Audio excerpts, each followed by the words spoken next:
Baiklah, rekan-rekan mahasiswa, pada pertemuan kali ini kita akan membahas bagaimana membangun program governance digital. Jadi kita sudah memahami tentang governance digital, ya, jadi sebuah pelayanan administrasi yang ditransformasikan ke dalam bentuk digital, ya. Jadi apapun layanan organisasi kita maupun administrasi kita, baik pemerintah maupun swasta, bisa ditransformasikan ke dalam bentuk digital. Jadi ada beberapa pertanyaan yang harus kita diskusikan ketika kita ingin membuat atau membangun program tata kelola digital.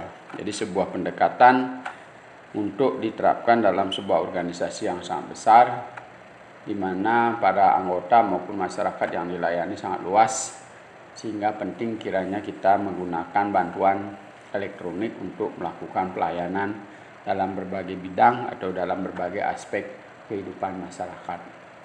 Nah, pertanyaan yang pertama yaitu apa itu tata kelola digital? Manfaat tata kelola digital itu apa, kemudian struktur kelompok. Dalam hal ini, kalau kita sudah mengembangkan jaringan digital, maka harus ada orang-orang yang bertanggung jawab mengelola dari berbagai jenis yang disediakan oleh layanan digital. Kemudian untuk memperkuat layanan ini, kita harus membuat kebijakan atau tata pengaturan secara digital, sehingga layanan itu bisa diakui secara resmi, kemudian juga diminati oleh masyarakat, tapi aman secara peraturan, dapat dilindungi. Kemudian kita juga membuat standar digital, bagaimana supaya layanan itu bisa sampai ke tempat masyarakat yang dilayani dengan kualitas dan waktu yang tidak berbeda, sehingga kita memiliki standar, pembayarannya juga sama, pencapaiannya juga sama. Kemudian juga harus ada monitoring dan pengawasan. Dan yang terakhir, media sosial. Ya. Nah, apa yang disebut dengan tata kelola digital? Jadi tata kelola digital adalah disiplin yang berfokus pada penegakan akuntabilitas yang jelas untuk strategi, kebijakan standar digital, kerangka tata kelola digital saat dirancang dan diterapkan secara efektif, membantu merampingkan pengembangan digital dan meredam perdebatan seputar kepemilikan saluran digital, mengelola kekacauan, dan tata kelola digital oleh desain. Maksudnya begini, jadi ketika kita sudah sepakat untuk mewujudkan akuntabilitas publik, maka satu-satunya sarana yang bisa mewujudkan itu adalah tata kelola digital ini. Ya. Baik dalam menyusun strategi, kebijakan, kemudian standar digital. Sehingga nanti menghasilkan pelayanan yang efektif, tidak lagi memperdebatkan siapa yang bertanggung jawab, siapa yang memiliki kewenangan, kemudian saluran digital yang mana dipakai, kemudian bagaimana digital itu dapat diakses secara mudah, tidak lagi memperdebatkan soal WiFi, akses yang terlalu sulit dan sebagainya, karena kita sudah menyusun standar digital itu, ya. Hingga tata kelola ini supaya bisa mewujudkan secara baik, maka harus didesain sedemikian rupa sehingga dapat mencapai apa yang kita inginkan melalui pencapaian akuntabilitas dan efisiensi kerja. Tata kelola digital juga merupakan kerangka kerja untuk membangun akuntabilitas, peran, dan otoritas pembuat keputusan. Jadi kehadiran digital di sini akan membantu para pengambil keputusan, ya, terutama di swasta itu sedikit salah mengambil keputusan akan menimbulkan kerugian yang banyak. Tetapi dengan sarana digital kita bisa menginput data informasi secara cepat baik melalui pelanggan, masyarakat, maupun unit-unit kerja yang berada di seluruh wilayah. Jadi kita sudah bisa membuat toko-toko kecil kalau swasta itu di pelosok-pelosok desa melalui agen-agen yang kita bangun melalui situs-situs tata kelola manajemen digital. Jadi yang berarti situs web, situs seluler, saluran sosial dan produk dan layanan internet maupun web lainnya ya. Jadi kita sudah melibatkan berbagai akses yang berkaitan dengan sarana digital. Apa sih yang menjadi tujuan utama digital governance? Jadi untuk memberdayakan dan mempercepat kemampuan. Jadi memberdayakan dan mempercepat kemampuan. Jadi sebuah agen untuk membuat keputusan layanan digital yang terdidik dan membantu sebuah lembaga mencapai tujuan. Jadi di sini di dalam sistem digital ini baik dari sisi pengguna atau dari sisi pelayan ya yang membuat sistem digital ini maupun masyarakat yang dilayani itu akan mendapatkan proses pemberdayaan sehingga dapat meningkatkan kemampuan. Setiap hari kita akan meningkat kemampuannya di dalam belajar secara digital sehingga dapat mengakses berbagai program, dapat juga memproduksi berbagai program ya. Jadi mahasiswa bisa membuat berita-berita kecil ya ketika kita di lapangan menemukan suatu peristiwa, Anda belajar membuat semacam press release ya.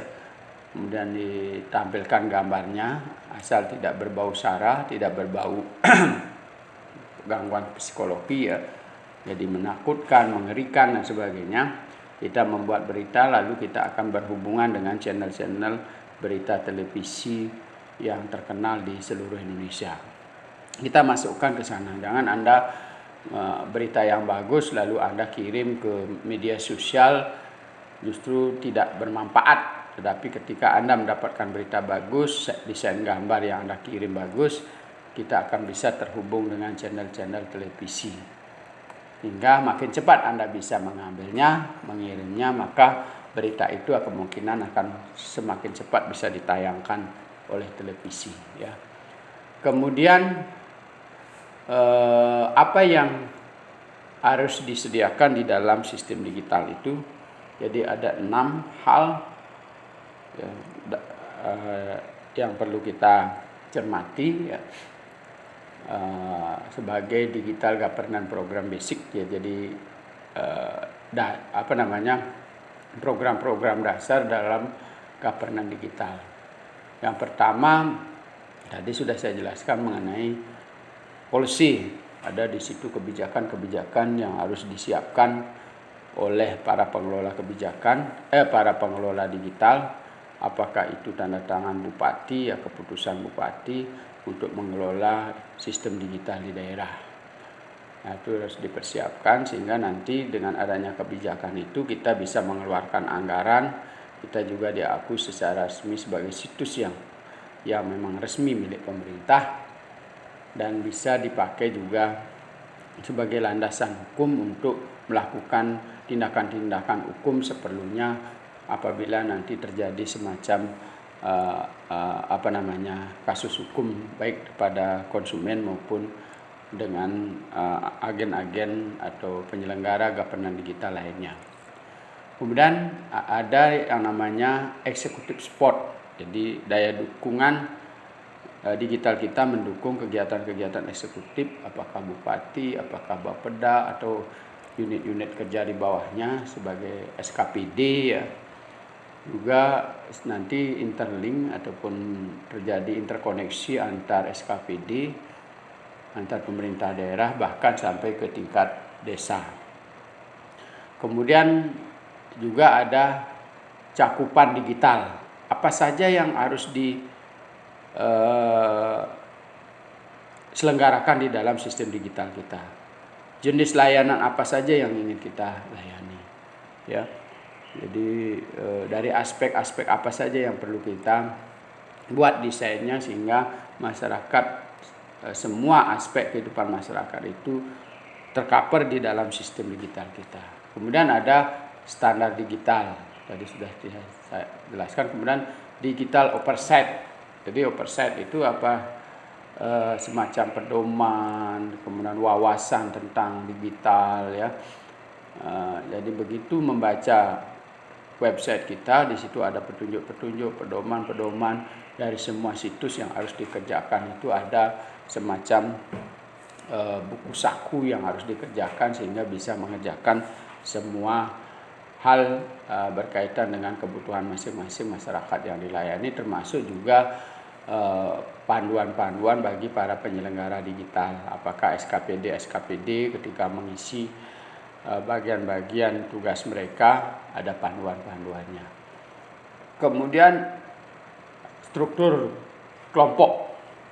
Ya, jadi struktur yang mempertanggungjawabkan setiap digital yang dikembangkan oleh pemerintah daerah. Nah, kemudian kita lanjutkan dengan manfaat digital.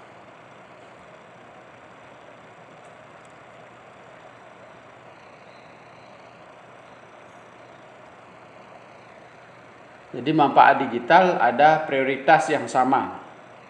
Jadi sistem layanan kita akan menjangkau secara sama pada setiap komponen masyarakat ya. Dari sisi waktu, dari sisi kecepatan ya, jenis layanan ya tidak akan berbeda di satu tempat dengan tempat yang lainnya. Kemudian layanan terkoordinasi, kemudian kejelasan proses pengambilan keputusan. Ya, jadi di situ sudah kita akan buat flowchart bagaimana proses pengambilan keputusan yang tidak bisa dirubah atau dilanggar proses pengambilan keputusan tersebut. Kemudian akuntabilitas yang jelas, kepatuhan terhadap hukum dan peraturan standar kebijakan. Ya, jadi karena ketika kita sudah tidak sesuai, ya, karena nanti sistem mengatur sedikit pun karakter berbeda dia tidak akan masuk. Tapi ketika boleh masuk ke situ berarti sudah sesuai dengan aturan-aturan yang dibangun, sehingga dari sistem dibuat itu sudah menyesuaikan dengan peraturan-peraturan apa yang harus diisi, apa yang harus dilaporkan, hal-hal apa yang tidak boleh ditampilkan ya, sehingga nanti website kita tidak melanggar aturan-aturan yang sudah ditetapkan melalui SK Bupati ya. Kemudian penyampaian yang efektif ya, yang mengandung kemampuan untuk memenuhi kebutuhan bisnis ya, dalam kerangka waktu yang benar. Jadi maksudnya bisnis maupun usaha pemerintah ya. Jadi bagaimana dia mengelola waktunya secara tepat. Nanti sistem akan mengatur berapa hari sebuah usulan atau perizinan itu bisa diselesaikan ya. Kemudian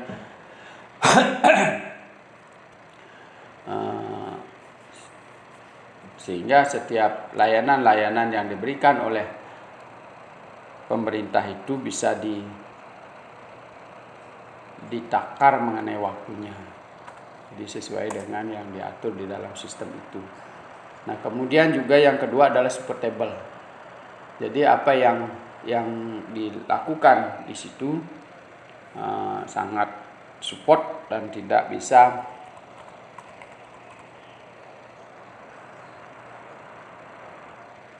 apa istilahnya itu tidak bisa berbeda dari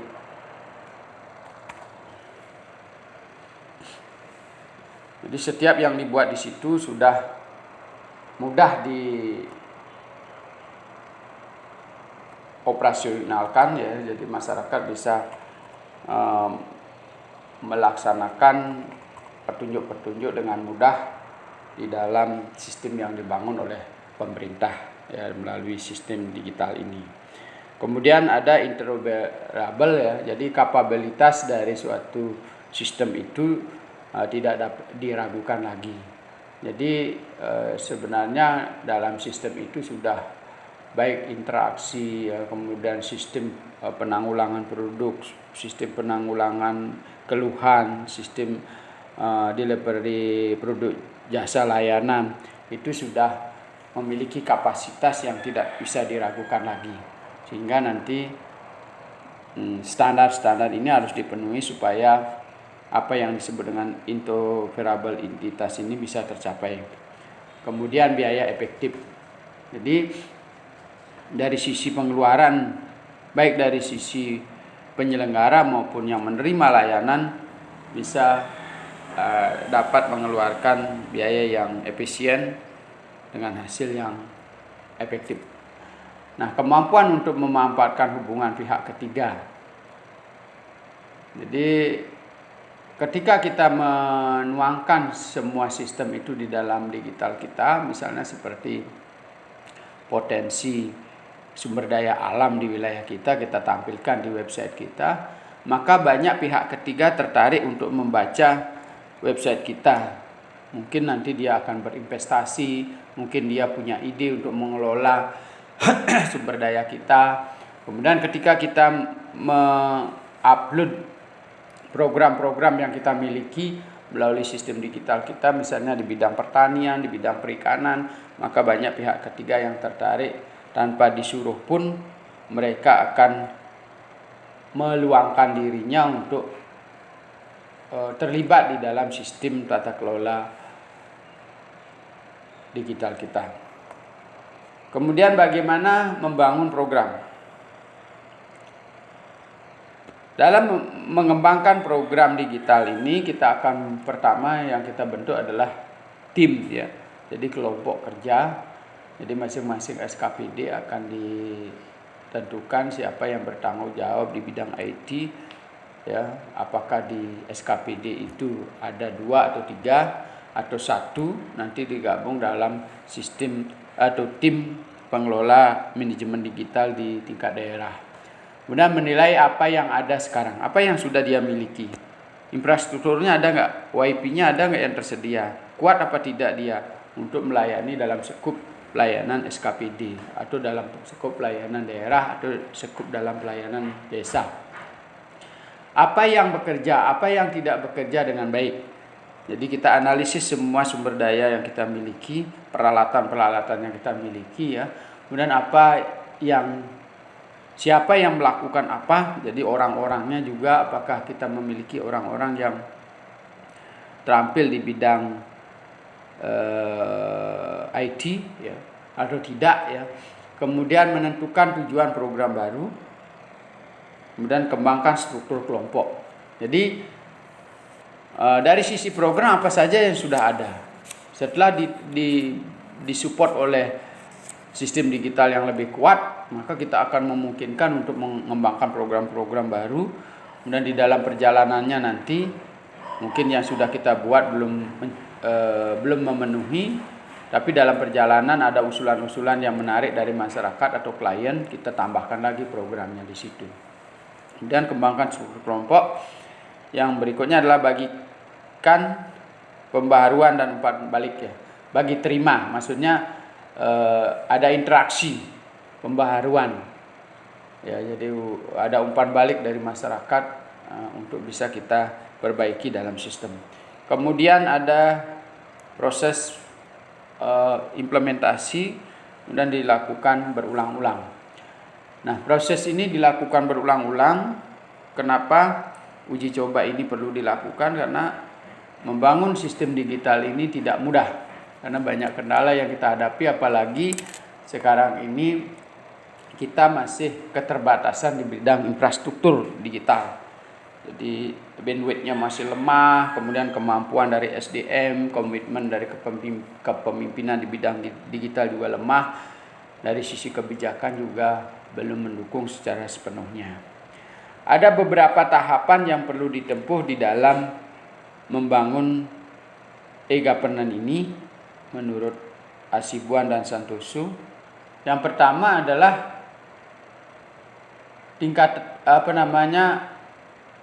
menunjukkan bagaimana e-government ini dapat menunjukkan citra pemerintah yang baik dan menyembunyikan kompleksitas yang ada di dalamnya. Jadi yang tampil itu adalah sistem layanan yang cepat. Jadi tanpa memperlihatkan bagaimana proses layanan itu bisa cepat.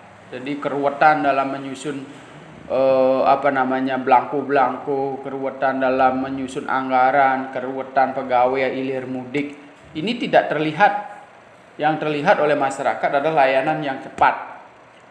Misalnya kalau kita lakukan manual seperti ngantri di rumah sakit untuk mendaftar, bagian belangko, mengkacip, mengecap, kemudian juga memberikan kwitansi, lalu Anda membayar, ya, mengarsip kwitansi, membuat laporan. Tapi dalam sistem digital itu akan tidak terlihat karena mesin yang mengerjakan. Begitu ringkas, ya. Jadi begitu ringkas, kemudian nanti membawa belangkonya secara manual ke klinik-klinik. Ini tidak terlihat dalam sistem itu, ya. Jadi yang tampil adalah citra pemerintah yang baik dengan pelayanan yang cepat dan berkualitas. Yang kedua adalah mulai ditandai dengan adanya transaksi dan interaksi secara online. Ya. Jadi masyarakat mulai ada interaksi, mulai dia mengisi sendiri. Maka makin mudahlah sistem layanan kita. Tanpa sadar dia akan bergerak untuk mengisi belangko-belangko yang kita isi, ya, memasukkan email, memasukkan namanya, memasukkan keperluannya, waktu kunjungannya, jam berapa dia bersedia, mesin sudah mengatur. Sehingga pada saat jam kunjungan itu mereka sudah tepat dia layani dalam waktu yang tepat, ya. Jadi itu tahapan yang berikutnya, yaitu adanya transaksi dan interaksi dari orang-orang yang terlibat dalam e-government itu. Kemudian level yang ketiga,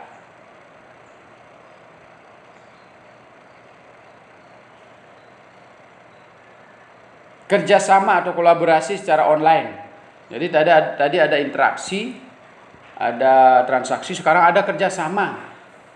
Ya, awalnya dia hanya menerima layanan, menerima, membayar. Sekarang mau membiayai sistem layanan.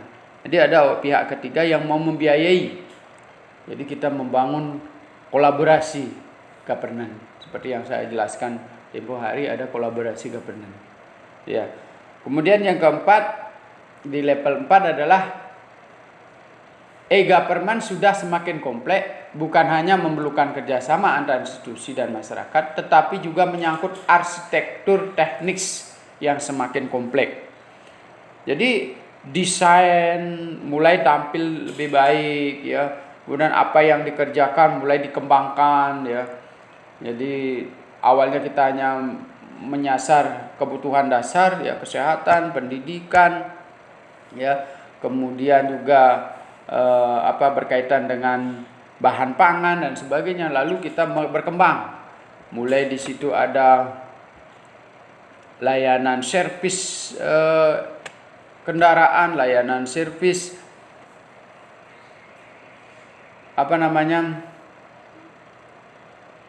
alat-alat elektronik, ya. Kemudian meluas lagi ke peternakan, ke pertanian, kemudian perkebunan, perikanan, ya, kemudian layanan ekspor impor dan sebagainya. Jadi semua sistem kita akan terbangun di situ. Jadi desainnya semakin kompleks, yang kelompok atau tim-tim yang dikerjakan semakin luas, ya, dan tidak saja melibatkan pemerintah tapi swasta, termasuk juga masyarakat berkontribusi di dalam sistem layanan yang sudah kompleks tersebut. Kemudian yang kelima adalah pemerintah sudah memberikan informasi yang terpaket atau packages, ya, sesuai dengan kebutuhan masyarakat. Nah, mulai kita memikirkan paket-paket kebutuhan masyarakat. Ya, ketika sudah mendapatkan kepuasan bagi masyarakat, maka mereka akan mulai membutuhkan layanan-layanan yang lebih, ya. Jadi membayar berapa dapat paket layanan, membayar lebih mendapat 2 paket layanan dan sebagainya. Ya sudah, eh, awalnya dia hanya insidental, dia sudah menjadi pelanggan. Jadi sudah tercover dalam sistem kita itu menjadi langganan tetap dalam pelayanan. Ya, apakah swasta maupun pemerintah. Jadi atau sebagai member istilahnya, ya. Jadi member. Ada sebagai member layanan, ada sebagai member pemberi masukan, ya.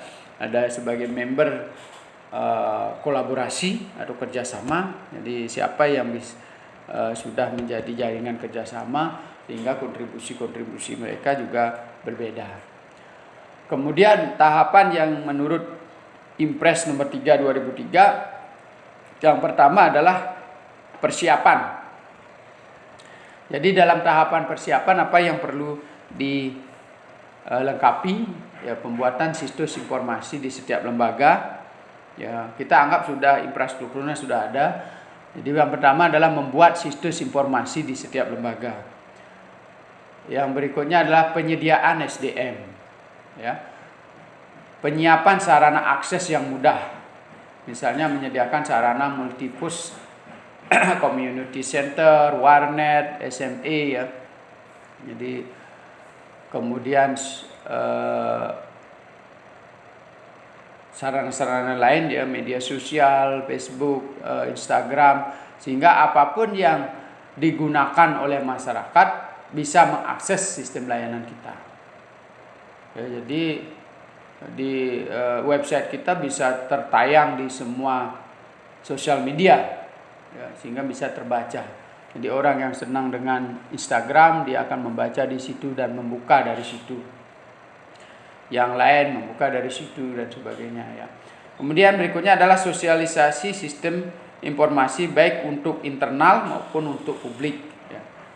Jadi sosialisasi bisa dilakukan melalui pelatihan-pelatihan kepada SKPD yang akan melibatkan atau mengoperasionalkan sistem digital kita. Juga kepada masyarakat melalui sosialisasi melalui media elektronik, bisa melalui media cetak maupun radio, ya. Jadi terus nanti website kita semakin dikenal. Jangan hanya mengenalkan website kita melalui informasi kegiatan-kegiatan yang bersifat informatif saja. Tetapi di situ hendaknya ketika kita membuat channel website itu, maka di situ sudah terlingkup layanan. Jadi kalau orang ingin mendapatkan layanan rumah sakit, ada di situs kita. Mereka akan intent di situ. Kalau kita sebagai peternak ingin mendapatkan layanan tentang modal peternakan, ada di situ di situs kita. Ya, kalau kita sebagai petani ada di situ. Kalau kita sebagai pelamar pekerjaan ada di situ. Hendaklah pemerintah membuat situs-situs resmi, baik bekerja sama dengan swasta, sehingga semua jenis kebutuhan yang diperlukan oleh masyarakat itu ada di situ. Jangan sampai masyarakat mencari-cari sendiri website untuk melayani kebutuhan mereka yang ternyata website tersebut dibangun oleh orang-orang yang tidak bertanggung jawab. Jadi pemerintahlah yang menghubungkan dengan pihak-pihak ketiga yang berkaitan dengan layanan kebutuhan masyarakat. Misalnya kalau masyarakat membutuhkan penjualan hasil produksi pertanian, maka pemerintah menghubungkan dengan pihak ketiga yang membeli hasil pertanian. Masyarakat menginginkan permodalan perbankan, maka pemerintah melalui situsnya menghubungkan dengan bank bersangkutan untuk mendapatkan permodalan dan sebagainya. Jangan sampai fintech yang tidak resmi, yang sering menipu, itu menjadi sasaran masyarakat kita sehingga mereka menjadi rugi. Inilah pentingnya digital governance dibangun oleh pemerintah, ya. Kemudian yang tahap kedua, pematangan yang meliputi pembuatan situs informasi publik interaktif, pembuatan antarmuka keterhubungan dengan lembaga lain. Ya, jadi untuk membangun interaksi, jadi masyarakat bisa berhubungan dengan unit-unit pelayanan pemerintah secara langsung, atau sistem digital kita menghubungkan antara pemerintah, organisasi pemerintah dengan swasta tertentu, yaitu disebut dengan keterhubungan antarmuka. Nah, kemudian tingkat ketiga, pemantapan yang meliputi pembuatan situs transaksi pelayanan publik. Kemudian pembuatan interoperabilitas aplikasi maupun data dengan lembaga lain. Jadi bagaimana membangun kapasitas daripada aplikasi kita supaya bisa menunjang segala kebutuhan masyarakat maupun kerjasama dengan lembaga lain. Ya, jadi terkait dengan data, penyimpanan data, pengamanan data, kapasitas dari aplikasi kita harus kuat dan terjamin dan aman. Kemudian yang keempat, memanfaatkan berbagai aplikasi pelayanan yang bersifat G2G, yaitu pelayanan antar pemerintah, government to government, atau government to business, atau government to citizen, ya, atau government to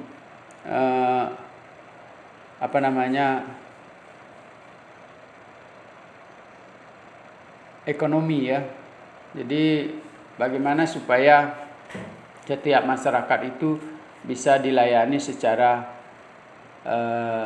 baik dalam berbagai kepentingannya, ya. Jadi apakah itu kepentingan bisnis, kepentingan antar pemerintah, kepentingan antar dengan masyarakat, ya, dalam mengedukasi masyarakat, juga di kaitannya dengan bidang ekonomi, ya. Kemudian kita sedikit menyinggung tentang digital strategi, jadi pengembangan dan pemeliharaan strategi digital. Jadi nanti ketika kita sudah membuka sistem digital ini, otomatis nanti secara berkelanjutan kita akan memperbaiki sistem kita untuk bisa menjangkau kebutuhan-kebutuhan masyarakat secara real dan lebih cepat. Tentu juga lebih murah, ya. Karena pada awalnya mungkin dalam pendirian itu biayanya cukup besar, banyak hal-hal yang tidak kita mengerti, perlu pelatihan yang banyak, perlu SDM, sehingga pemborosan anggaran cukup besar, sehingga biayanya sangat besar. Lama kelamaan kita semakin efisien penggunaan sumber daya, sehingga pembiayaan bisa diturunkan, ya. Jadi biasanya kita di awal pendirian SDM-nya masih banyak kita gunakan, kemudian kita sudah menggunakan digital sehingga menggaji orang juga ada, membangun digital juga biayanya cukup besar sehingga banyak pemborosan yang dikeluarkan di situ. Nah, makin lama kita sudah semakin bisa mengurangi jumlah SDM, kita memanfaatkan elektronik sehingga kita bisa mendapatkan efisiensi di dalam pengelolaan. Kemudian digital policy, pembuatan kebijakan-kebijakan digital, pemantauan kebijakan digital, penegakan kebijakan digital. Itu langkah berikutnya. Yang terakhir adalah digital standar. Penentuan standar-standar yang dibutuhkan. Jadi standar pembuatan, standar persetujuan, standar pemantauan. Jadi standar pembuatan berarti ada kontrak-kontrak kerja yang harus dikerjakan oleh pemerintah atau orang atau organisasi yang ingin membangun digital dengan pihak ketiga. Apa saja yang harus dipenuhi. Kemudian standar persetujuan, apa-apa saja yang harus diisi dari website kita yang akan diisi dengan pihak ketiga. Ya. Kemudian juga di saat pelayanannya, bagaimana itu bisa dioperasionalkan, berapa biayanya, dalam waktu berapa lama bisa diselesaikan. Dan standar pemantauan termasuk juga standar-standar di dalam monitoring dan pengawasan perlu dibuat oleh tim kita. Jadi itulah model, kita lanjutkan dengan model struktur yang bisa kita bangun di dalam tim. Nah, coba kita lihat, ini ada salah satu model, ya. Jadi terpusat menjadi satu tim, ya. Biasanya marketing, komunikasi, ya. Jadi atau IT. Jadi ciri-cirinya adalah pesannya konsisten, kepemilikannya jelas, alatnya standar, dapat membuat atau menghindari inefisiensi, ya. Jadi bisa juga berinovasi di situ. Ini salah satu struktur yang disebut struktur sentral. Kemudian struktur berikutnya, contoh yang lain, ya, desentralisasi. Jadi unit-unit pelayanan itu didesentralisasi, seperti misalnya perizinan sudah mulai ke kantor camat, ya. Awalnya kita hanya di dinas terpadu, sekarang mulai ke kantor camat, ya. Maka disitulah dibuat digital lanjutan, ya. Jadi struktur ini terdiri dari beberapa bidang keahlian, ya. Kemudian kemampuan untuk fokus pada kebutuhan unit bisnis. Jadi di setiap unit terbagi terdesentralisasi itu dianggap atau sudah harus menguasai keahlian-keahlian tertentu di bidang mereka layani. Ada duplikasi usaha, ya. Tapi ada kelemahannya juga dari struktur ini, bisa ada kurang konsisten, ya. Dari satu unit dengan unit yang lain bisa memberikan layanan yang berbeda. Bisa ada perebutan kekuasaan, menyebabkan banyak alat, ya, yang digunakan, sehingga menyebabkan kompleksitas integrasi layanan data. Kemudian dapat menyebabkan pengalaman pengguna menjadi bingung, ya. Jadi ketika masuk ke kecamatan lain berbeda, ketika masuk ke kecamatan yang lain berbeda. Nah, ini model struktur yang desentralisasi. Kemudian ada juga model hybrid, ya. Jadi unit bisnis terus membangun kapasitas mereka sendiri berdasarkan keputusan spesifik. Jadi bagian-bagian yang sudah seperti kecamatan, kita sudah membagi per kecamatan desentralisasi. Di sana lagi mereka membagi diri. Jadi membentuk unit-unit sesuai dengan kebutuhan mereka. Jadi ada tim digital inti dan kuat mengarahkan usaha organisasi. Kemudian keterampilan dan kepemimpinan dan kolaborasi yang baik sangat dibutuhkan di situ. Jadi jangan sampai unit-unit bergerak sendiri, mengerjakan sendiri dan tanpa ada pengawasan dan kontrol. Jadi harus ada sistem yang terkolaborasi di sana yang bisa mengontrol. Nah, kurang lebih model pengelolaan digital itu seperti gambar berikut ini, ya. Jadi ada Dewan Tata Kelola Digital, ada Komite Risiko, ada Kepala Digital, ada Digital Governance Committee, kemudian ada kelompok-kelompok kerja, ya. Jadi komite risiko organisasi, apa yang harus dilakukan? Pertama, memberikan pengawasan dan arahan strategis, ya. Kemudian menyelesaikan eskalasi komunikasi dan kesadaran digital pada program pemerintah.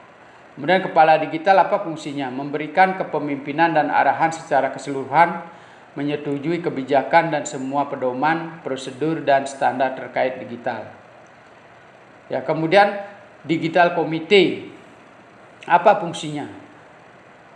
Jadi ada komite digital di sini. Jadi masing-masing dari Pokja itu ada perwakilan untuk duduk di komite digital. Nanti dia juga mengawasi unit-unit, ya. Mereka bertugas mengawasi per unit, ya. Jadi unit A, perwakilan unit A untuk duduk di komite akan mengawasi kelompok kerja A. Demikian juga perwakilan unit B yang duduk di komite mengawasi unit B. Jadi tugasnya adalah pengawasan digital governance berkaitan dengan proses digital lainnya, penilaian risiko, manajemen proyek, terus membuat kebijakan tata kelola digital di Pokjanya masing-masing, manajemen standar digital, pengawasan pemantauan di tempatnya Pokjanya masing-masing. Nah, kemudian Pokja itu sendiri apa tugasnya? Di situ ada ahli materi, ya, yang berfungsi menyelenggarakan fungsi-fungsi organisasi, ya. Jadi apa yang dia lakukan pelayanan, ya, termasuk juga operasional kebijakan, pelaksanaan standar, kemudian penyelenggaraan proyek-proyek digital dan pengembangan, serta memberikan solusi-solusi terhadap keluhan-keluhan terhadap layanan Pokja tersebut. Kemudian Dewan Tata Kelola itu apa fungsinya? Pihak yang berminat dan pemangku kepentingan digital memberikan masukan mengenai standar, kebijakan, prosedur baru dan menyebarkan informasi dari dan ke komite. Ya, jadi Dewan Tata Kelola ini itu mungkin nanti kalau di daerah kepala-kepala SKPD ini sebagai Dewan Tata Kelola daerah, ya, di bidang digital. Kemudian terkait dengan kebijakan, tadi sudah disampaikan bahwa kebijakan itu harus dibuat untuk bisa melindungi dan memberikan jaminan terhadap berlangsungnya governance digital di sebuah organisasi. Jadi ini adalah persyaratan wajib yang harus dipenuhi dan didokumentasikan di dalam sistem layanan kita. Jadi ketika Anda sudah membaca website sebuah kantor, itu katakanlah kantor wali kota, kantor bupati, itu di situ ada petunjuk-petunjuk mereka bergerak berdasarkan kebijakan apa. Ya. Jadi tanpa kebijakan, tanpa keputusan oleh pejabat yang berwenang, mereka akan sulit mengoperasionalkan kegiatan digital. Sulit mengendalikan SDM yang bekerja di bidang digital tersebut, sulit mempertanggungjawabkan penggunaan anggaran di bidang digital itu. Ya. Jadi kebijakan di sini kita lihat di piramide, ya.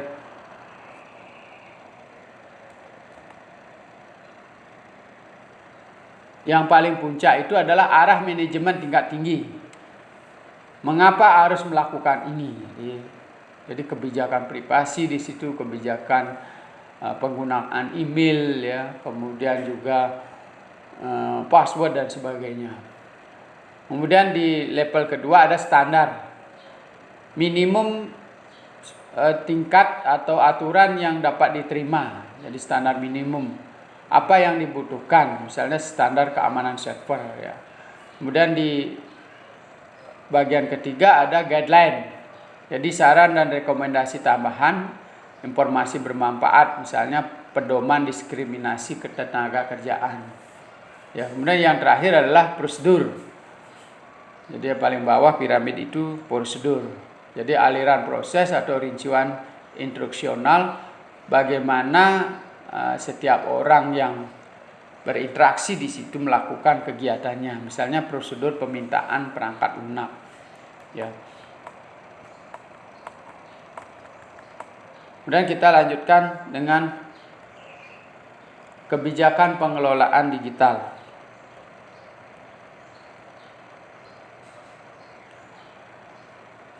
Ruang lingkup jelas daftar apa yang masuk dan apa yang keluar dari ruang lingkup tersebut. Ya.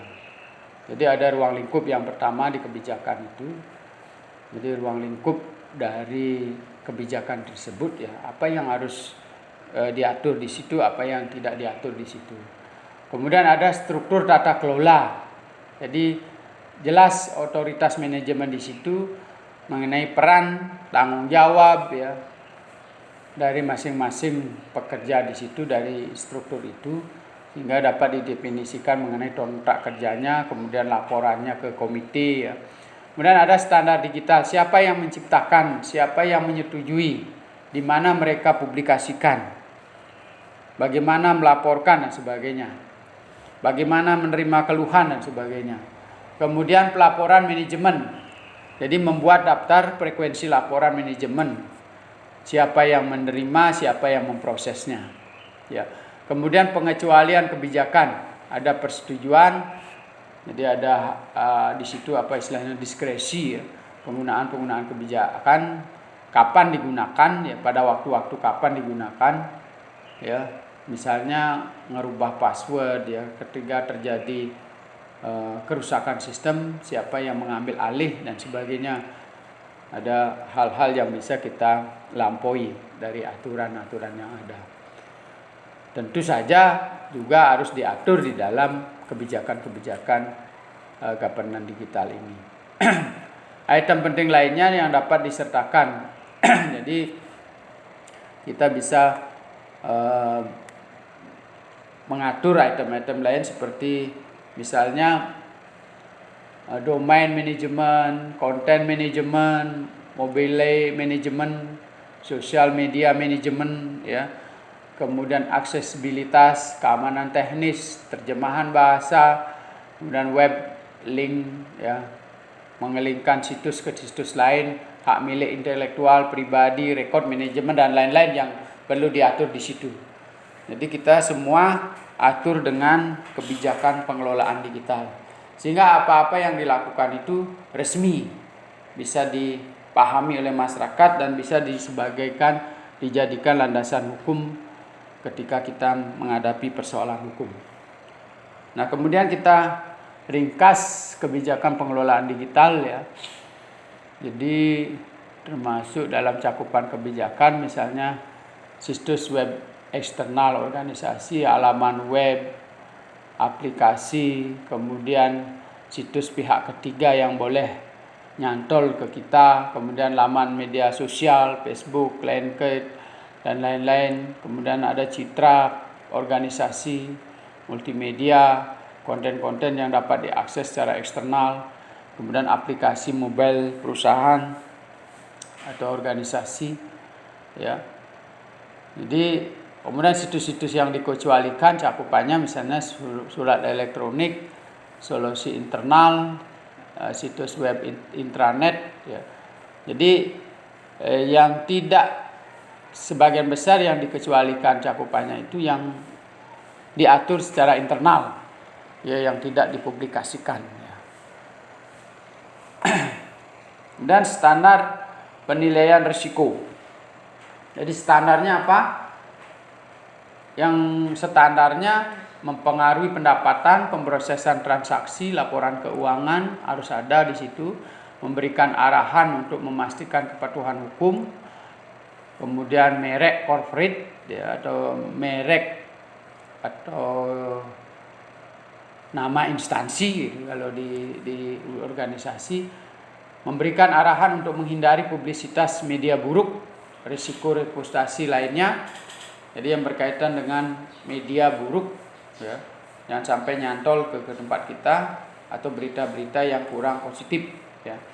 Kemudian melibatkan pengambilan, penyimpanan, perlindungan data pelanggan, informasi non publik. Jadi data-data yang tidak boleh dipublikasikan, kita standarnya harus tersimpan dengan baik, ya. Nanti kita pikirkan tentang dampaknya, nanti pendapatan, peraturan, merek atau nama organisasi, reputasi dan keamanan pribadi, ya. Jadi sampai kepada dampak langsung, dampak tidak langsung, dampak menengah dan sebagainya kita rinci di dalam penilaian risiko. Kemudian kita lanjutkan dengan standar risiko tinggi di digital organisasi. Di IGRIS Enterprise Digital Standard, ya. Jadi risiko, kita lihat risikonya apa di sebelah kiri yang berwarna biru. Ada regulatory violence, jadi pelanggaran peraturan. Kemudian legal violation, jadi pelanggaran legalitas. Kemudian negatif public perception, adanya persepsi negatif dari masyarakat. Kemudian customer dissatisfaction, jadi ketidakpuasan customer. Kemudian customer liability, jadi masyarakat atau customer merasa tidak terlayani dengan baik, ya. Jadi masyarakat merasa tidak terlayani dengan baik.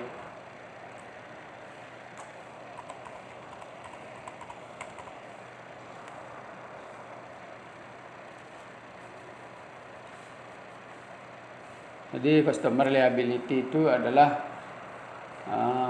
kewajiban untuk memenuhi kepentingan masyarakat yang tidak terpenuhi, ya. Kemudian data breach, terjadi terputusnya data, incorrect or inaccurate information. Jadi kita mendapatkan informasi yang tidak akurat. Dan yang terakhir adalah unavailabilitas. Jadi jenis layanan kita itu tidak tersedia. Jadi ketika putus jaringan, ketika in connection, jadi masyarakat melakukan koneksi dengan kita, terjawab di situ tidak ada layanan. Padahal adalah karena kesalahan sistem yang tidak standar yang kita buat, sehingga sering kita mengalami kendala di dalam interaksi di internet. Jadi padahal data yang kita masukkan sudah bagus, tetapi di situ jawabannya tidak bisa diterima, tidak ada layanan dan sebagainya. Ya. Jadi itu risikonya ketika kita tidak menggunakan standar. Ya. Nah, dari gambar tersebut apa yang harus terlihat di dalam standar tersebut? Ya, kita lihat dari paling atas kiri, user experience atau user interface. Jadi pengalaman pengguna, web design, copyright and trademark. Ya. Jadi ada marketing di sana, ada pengembangan di sana. Ya. Kemudian di sebelah kanannya ada brands. Ya. Brands itu trademark. Ada apa istilahnya tuh, reputasi kita, ada brand itu, ada merek di situ ya, content management framework, kemudian alih bahasa, ada domain management. Jadi semua ini harus distandarisasi. Ada desain, ada content publishing, ya, ada deployment pengembangan infrastruktur, ada compliance, tingkat kepatuhan yang harus dibangun di situ. Ada strategi yang terdiri dari digital governance, social media, human resources. Ya, harus diatur di dalam standar digital kita. Kemudian yang paling bawah kiri ada namanya kode standar. Jadi kita menggunakan kode-kode tertentu yang diaplikasikan di website. Jadi misalnya kalau Anda memasukkan sesuatu di dalam sistem digital dalam bentuk email, itu nanti akan muncul kode-kode yang dibuat oleh mesin sendiri. Ya, begitu kita mengupload, begitu kita download kembali, jadi selain judul data kita kirim, ada kode yang mengikuti di belakangnya. Kemudian ada test release atau change management, ada informasi sekuritas atau keamanan informasi, ada digital arsitektur. Dan kemudian di sebelah kanannya ada istilah-istilah internet, ada privasi, GLBA, kemudian ada industri spesifik dan sebagainya. Ya, ini semua yang ingin Anda tambahkan di dalam sistem digital ini, Anda harus atur secara standar di dalam sistem layanan kita. Nah, kemudian kita lanjutkan dengan membangun sistem otomatis kantor atau SOC, ya. Jadi atau Office Automation System. Jadi OAS ini menyediakan fasilitas komunikasi, misalnya dengan menggunakan aplikasi email, chat, dan voice over internet atau protokol voice. Juga menyediakan fasilitas kolaborasi, misalnya mail teleconference, ya. Jadi seperti sekarang ada Zoom, ya, ada Google Meet, ya. Kemudian OAS didefinisikan sebagai sistem informasi berbasis telekomunikasi yang mengumpulkan, memproses, menyimpan dan mendistribusikan pesan, dokumen dan komunikasi elektronik lainnya di antara individu-individu, grup dan organisasi kerja lainnya. Jadi ini OAS, ya. Jadi kita sebenarnya ingin membuat kita bekerja lebih efektif dan efisien dengan sistem otomatis perkantoran. Ya. OAS didefinisikan sebagai sistem informasi otomatis yang berbasis komputer dan digunakan untuk melakukan beraneka ragam operasi kantor seperti pengolahan kata, pengolahan data, spreadsheet, email, dan konferensi video. Jadi dengan sistem komputer itu kan sering kita bisa mengeja kata secara otomatis, kemudian jumlah kata bisa dihitung secara otomatis oleh komputer. Jadi sebenarnya itu membuat kita lebih cepat di dalam bekerja, baik intern di dalam kantor maupun berkaitan dengan pihak luar yang kita layani. Kemudian penggunaan informasi infrastruktur.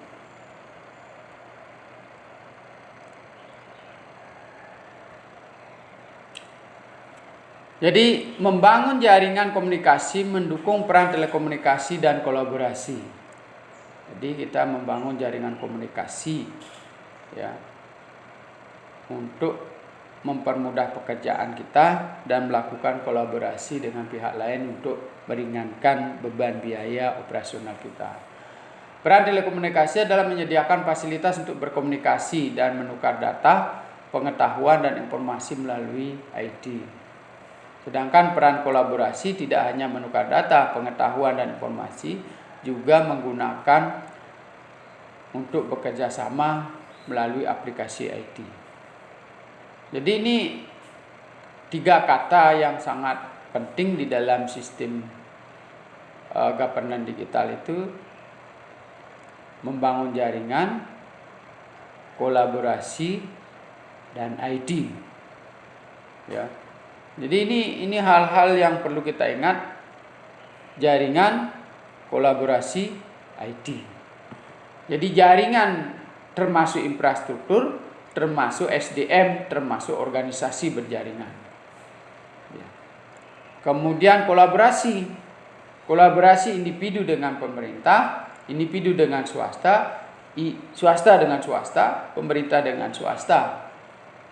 IT semuanya itu menggunakan teknologi informasi, ya. Bagaimana sistem otomatis kantor ini bekerja?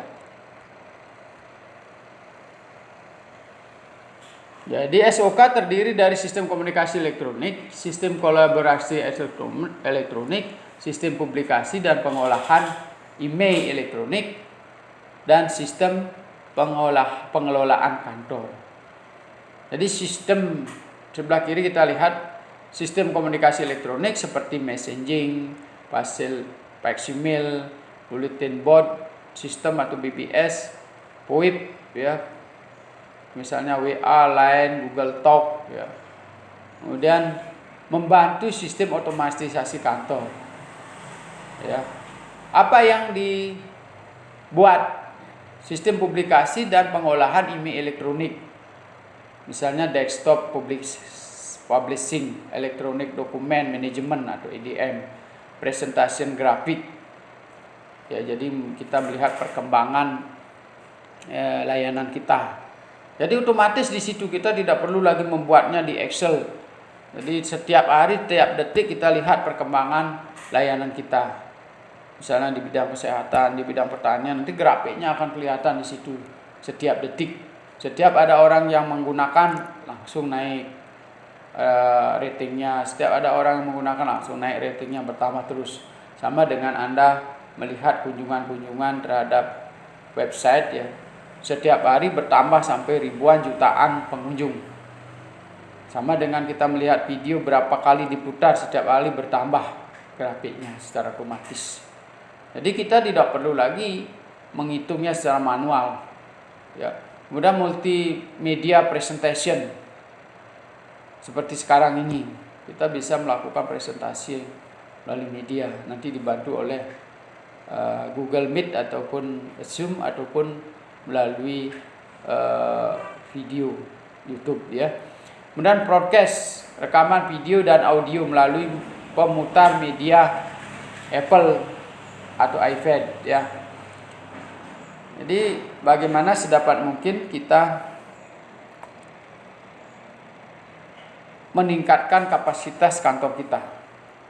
Kemudian sistem kolaborasi elektronik ada disebut dengan teleconference, ada telecommuting, ya. Jadi teleconference bisa kita dengar videonya, kita berbicara, ya. Telecommuting, ya, bisa kita melalui chatting, ya, bisa melalui hubungan telekomunikasi yang lain, ya, sehingga kita bisa lakukan dalam waktu yang singkat. Kemudian sistem pengelolaan kantor apa saja yang bisa dilakukan di situ?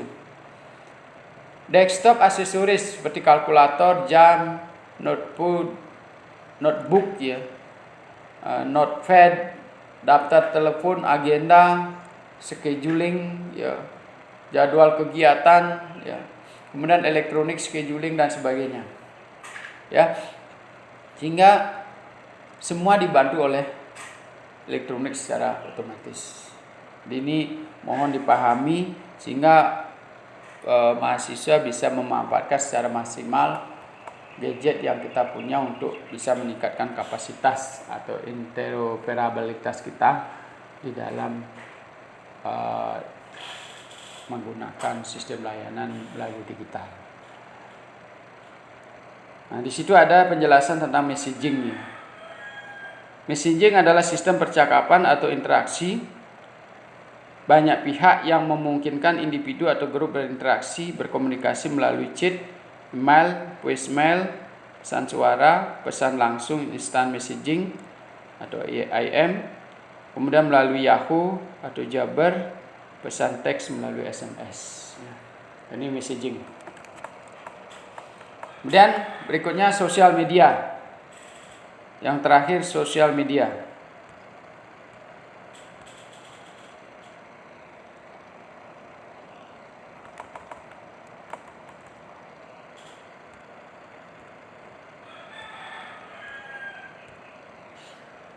Sosial media, ya, di situ bisa menampilkan yang pertama adalah struktur pemerintahan, kebijakan dan prosedur tertulis, proses manajemen risiko untuk memilih dan memantau hubungan pihak ketiga, kemudian program pelatihan karyawan, program pemantauan dan pengawasan, keterlibatan audit dan kepatuhan, ya, yang tadi saya lihat di situ adalah compliant, ya. Kemudian pelaporan rutin kepada manajemen senior. Ya, jadi kita bisa menggunakan sosial media. Ya, jadi intern organisasi maupun publish keluar. Mana-mana yang boleh. Misalnya struktur pemerintah bisa dipublish keluar melalui website yang ditayangkan langsung ke sosial media. Kebijakan, ya. Kemudian berkaitan dengan manajemen risiko, kita publish intern. Program pelatihan karyawan kita publish intern. Kemudian program pemantauan dan pengawasan bisa kita bagi intern maupun di luar. Ya. Kemudian penilaian risiko. Jadi kita mengetahui strategi media sosial organisasi kita. Kenali inventarisasi. Jadi dalam penilaian risiko, yang pertama, jadi kita harus mengetahui strategi media sosial organisasi, kemudian mengenal inventaris media sosial kita. Ya, jadi tidak saja mengenal, tapi memang aktif menggunakan media sosial itu. Jangan sampai nanti kantor kita punya media sosial, tetapi tidak satu pun kegiatan yang dilakukan oleh pemerintah muncul di sana. Ya. Jadi banyak sekali, jadi kantor-kantor misalnya perbekal membuat perbekal desa membuat sosial media. Tapi setiap hari tidak ada hal yang dipublikasikan di situ. Jadi berarti tidak ada kegiatan dong, ya kan? Tidak ada kegiatan daripada sosial media itu. Lebih baik kita tidak membuat, ya, daripada tidak ada kegiatan. Atau ada kegiatan tetapi kegiatan pribadi dari pimpinan atau pejabat atau orang yang mengelola masuk ke situ. Ya, jadi kalau memang itu media sosial kantor, kita harus mengupload kegiatan-kegiatan kantor, ya, bukan kegiatan pribadi dari admin media sosial tersebut. Ya. Kemudian ketahui pemantauan dan keterlibatan masyarakat. Jadi sekali waktu dia harus memantau, ya, apakah ada komen di situ, ada usulan kepada sosial media kantor tersebut dan sebagainya, ya. Karena hanya media sosial yang bisa di-linkkan untuk banyak bisa kita baca komen-komen ataupun keluhan-keluhan yang disampaikan oleh masyarakat dibandingkan dengan website, ya. Jadi kalau kita menayangkan website, jarang sekali kita memfollow up masukan-masukan yang ada di website itu. Jadi sebaiknya apa yang ditayangkan di website ditampilkan di media sosial, baru di situ kita menerima komen-komen atau masukan terhadap konten yang dimuat oleh website kita. Kembangkan kebijakan media sosial. Jadi kebijakan media sosial harus mengkonsolidasikan aspek tingkat tinggi yang terungkap selama penilaian risiko. Jadi selama kita melihat di situ keluhan-keluhan, masukan-masukan langsung kita jawab di dalam konten-konten tertentu, sehingga kita bisa memperbaiki citra, kemudian langsung kita perbaiki di sistem, kita bisa juga memperbaiki layanan yang diusulkan oleh masyarakat. Jadi ada beberapa hal ketika kita menilai risiko. Yang pertama adalah yang mendefinisikan, menyetujui strategi sosial media. Kemudian mencantumkan tujuan penggunaan media sosial organisasi, kemudian kehadiran pendekatan tingkat tinggi. Ya, jadi maksudnya itu sudah dibahas secara menyeluruh untuk ditampilkan ke media sosial kembali. Jadi kita ada tim untuk membahas berbagai masukan yang disampaikan oleh pihak lain. Siapa yang bertanggung jawab? Kemudian daftar aturan keterlibatan, bagaimana peraturan mengaturnya. Kemudian mendefinisikan program pengelolaan kegiatan masyarakat. Kemudian yang terakhir persyaratan negara dan dapat diterima penggunaan sosial media karyawan. Artinya yang dimaksud di sini apakah sudah memenuhi peraturan-peraturan yang dibangun oleh sistem pemerintah, ya. Jadi sistem sosial kita jangan sampai melanggar berbagai hal yang tidak dibolehkan oleh pemerintah, lalu kita tunjukkan dalam tingkat kepatuhan dalam membangun sistem digital kita. Ya, demikianlah yang perlu saya sampaikan kepada teman-teman mahasiswa. Jadi bahwa kita perlu memahami manajemen digital kita. Yang pertama adalah untuk mewujudkan citra dari kantor kita, ya. Jadi bagaimana sebaiknya kita membuat semacam kegiatan elektronik yang bisa meningkatkan citra kantor kita. Misalnya kalau kita ingin membuat website, maka yang ditampilkan di dalam website itu adalah hal-hal yang menarik, kemudian fungsi-fungsi pelayanan yang penting pada masyarakat, dari desain gambarnya, dari desain beritanya, ya bahasanya bagus, ya, kemudian memicu motivasi masyarakat untuk tergerak, membangun perekonomian masyarakat, membangun semangat masyarakat dalam persatuan dan kesatuan dan seterusnya. Yang kedua, bertujuan untuk meningkatkan otomatisasi kantor kita. Jadi hendaknya ketika kita melibatkan manajemen digital, maka semestinya pekerjaan kita semakin mudah. Jadi Anda harus mulai percaya bahwa mengundang rapat di kantor, memakai media, jangan sampai Anda bersikukuh kalau tidak ada surat saya tidak datang dan sebagainya, ya. Mengundang rapat, kemudian membuat resume harus kita pakai digital, tidak lagi memakai kertas yang begitu selesai rapat atau seminar kertasnya akan terbuang, tidak tercatat. Tapi kita sudah mulai dari Mailquest itu kita buat catatan risalah yang tersimpan secara elektronik dan tidak akan bisa hilang selamanya. Jadi kita bisa cari di situ, kecuali lupa passwordnya, ya, baru kita bisa hilang. Ya, jadi kita buat secara otomatis. Yang ketiga adalah meningkatkan kapasitas kantor kita di dalam melayani masyarakat. Jadi minimal ada 3 hal ini: menambah citra, menambah otomatisasi dalam pekerjaan, dan meningkatkan sistem layanan kita. Demikianlah yang perlu kita sampaikan pada hari ini. Semoga teman-teman mahasiswa menerima manfaat dari penjelasan saya. Terima kasih.